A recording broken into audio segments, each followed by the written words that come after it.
Hola, classmates. My name is Brandon, and on this quite wonderful day, we will be discussing the all-engrossing topic of eugenics movements and the ethical ramifications of reproductive selection based off of intelligence. So I know the topic can look and sound pretty complicated, so to make sure there's no confusion, the Brandon standing in front of you will help break down exactly what it means.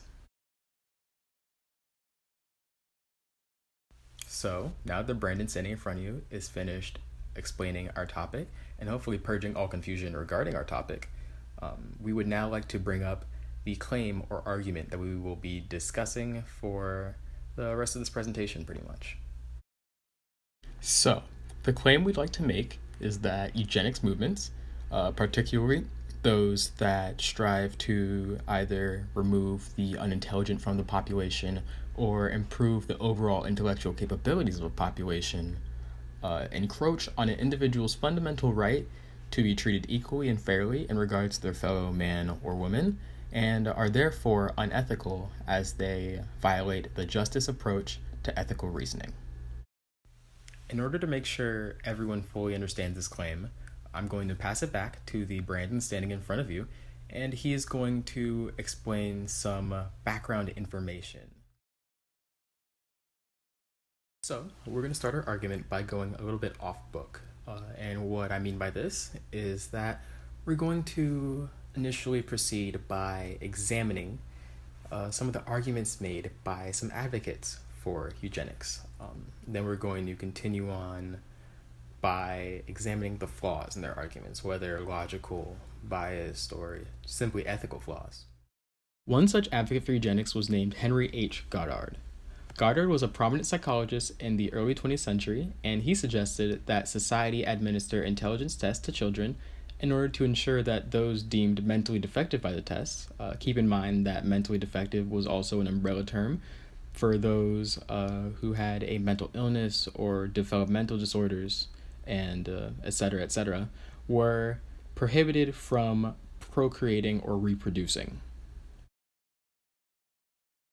Richard Lynn, a psychologist who was at the height of his prominence in the late 20th century, is also an advocate for eugenics. Lynn implied that Europeans possess superior fluid intelligence as well as other qualities when compared to their non-European counterparts. He used this implication to justify the assertion that migrants of non-European descent be denied entry into European countries in order to prevent them from interbreeding and reproducing with those of European descent. So, I believe it's pretty safe to say that those two individuals have pretty interesting outlooks on life in society. And while we may not agree with what they believe to be the correct course of action for society to take, there is a fair amount of logic to support their suggestions. However, there are a fair amount of logical flaws and ethical flaws that accompany their suggestions, and I will pass it back down to myself in front of you to help outline those flaws.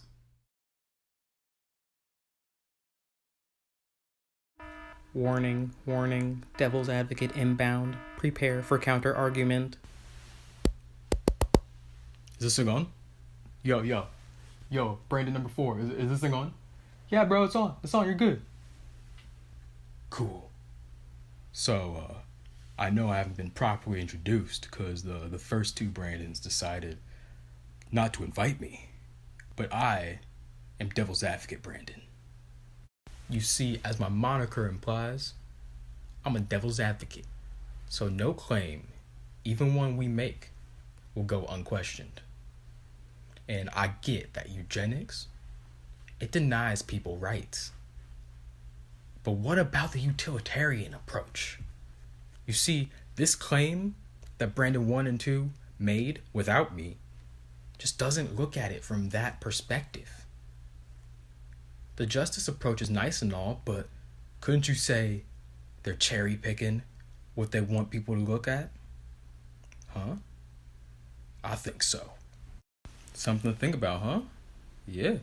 Really is. Yo. What are you two doing? Compassionate Brandon, why are you helping him?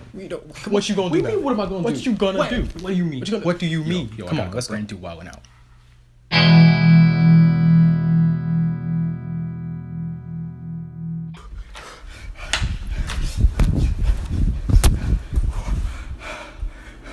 Yo, I think I just got away from Devil's Advocate Brandon.